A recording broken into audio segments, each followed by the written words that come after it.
There is a nation in Europe with a long history of war and ethnic conflict that for much of this century turned it into a state with multi-vector policy. That country is Serbia, a Slavic nation of nearly 7 million people living in the middle of ethnically, culturally and politically divided Western Balkans.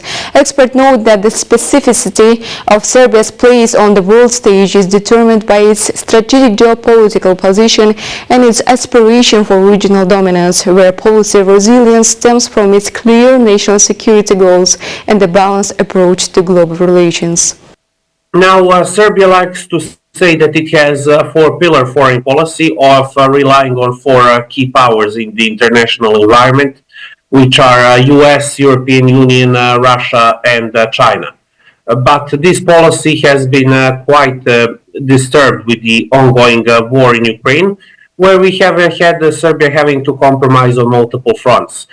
In 2023, despite various challenges, Serbia showed confidence in its economic policies, with national debt remaining at 75% of GDP. While this figure is better than any Balkan countries, it still lags behind EU nations. The country managed to stabilize its political situation, centralize power, tackle the pandemic, and position itself as a regional communications hub, attracting investment in major infrastructure projects. In this context, experts suggest that deepening ties with Kazakhstan would be beneficial, noting the Kazakhstan as a key region for strengthening strategic partnership.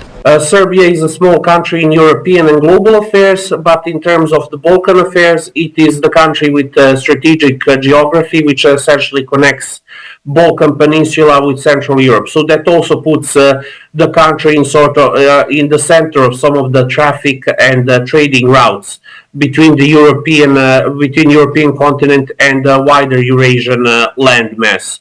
So possibly the Kazakhstan side might use this opportunity perhaps to strengthen collaboration in certain commercial areas, and it might even assist them in reaching out via Serbia through some other European markets. Serbia, though not yet an EU member, is actively seeking to join the bloc. Its European journey began nearly 20 years ago, with accession talks starting in 2014. Last year, public opinion in Serbia shifted, with the majority now supporting European integration for the first time in 2 years. European Commission President Ursula von der Leyen said she was convinced Serbia would make further progress towards membership of the European Union in her upcoming mandate as she visited Belgrade in October. As you see, with the growth plan, we open already partially the door for the economic integration, but the whole discussion we have on rule of law, the judicial system, the policy, CFSP, for example, is a process to align with the European Union, and when the goal is reached, then there is the step towards accession to the European Union. However, reforms are not only obstacle to Serbia's European integration. One of the main problems on the country's part to the EU is Kosovo. Serbia doesn't recognize the self-declared independence of Kosovo, while the EU supports the republic's independence and integration. Experts suggest Serbian President Vučić may eventually resolve this issue to facilitate EU accession. Thus, Kosovo remains a key topic in international negotiations, including upon bilateral relations with Kazakhstan, according to Vuk Vuksanović, senior researcher at the Belgrade Center for Security Policy. The dispute over Kosovo's status continues to dominate Serbian foreign policy. So that means that any country that does not recognize independent Kosovo, including Kazakhstan, will be appreciated by Serbia, and Serbia will try to have some type of engagement vis-a-vis that country. I think that during this visit, a very, very pronounced element has been, of course, the attendance of Kazakhstan president at the military airport, where the products of Serbian defense industry have been displayed for him. And I think that this is an old part where Serbian foreign policy uses every opportunity to promote its growing defense industry in an attempt to find potentially new markets for itself.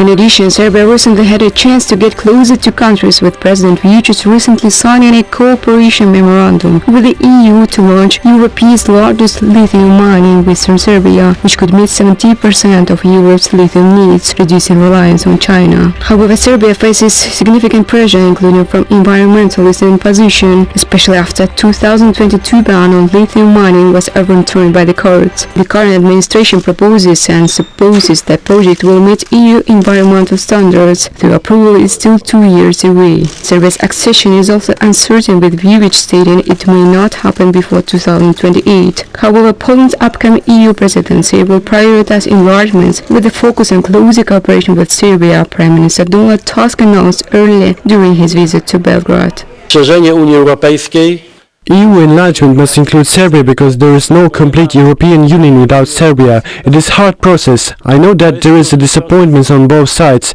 Not everyone understands each other all the time. I am here in Belgrade and later I will be explaining that in Europe during our presidency. There are no misunderstandings or no problems that couldn't be solved in the Serbia-EU relations, and that would become the obstacles for the enlargement, including Serbia. While seeking EU membership, Serbia continues to impose sanctions on Russia, accusing concerning Europe of the country's geopolitical stance, alongside increasing rhetoric from Serbian nationalists, especially in the context of US policy possible shift towards Balkans under new Donald Trump leadership. Experts suggest that Serbia could have more favorable resolution to the Kosovo dispute, but balancing closer ties with both US and China would be its biggest challenge. For those anticipating significant shifts in American attitude towards Serbia, I am sure that nothing like this will take place. I am optimistic that our bilateral relations with America will further improve, although I express gratitude to the previous administration for enhancing our relations over the past 4 years. President Aleksandar Vučić has made it clear that Serbia's future lies with the European Union. Experts say that the country aims to transform into a thriving economy as it continues to pursue practical integration efforts. Its endeavors indeed are supported by Brussels and other stakeholders invested in the economic revival of the Balkans. Thus, Serbia's foreign policy is characterized by multilateral diplomacy, non-use of force, and the commitment to the peaceful resolution of conflicts. Experts say the question is how long the current administration will be able to maintain this policy. Beljan Samigulina, New Time.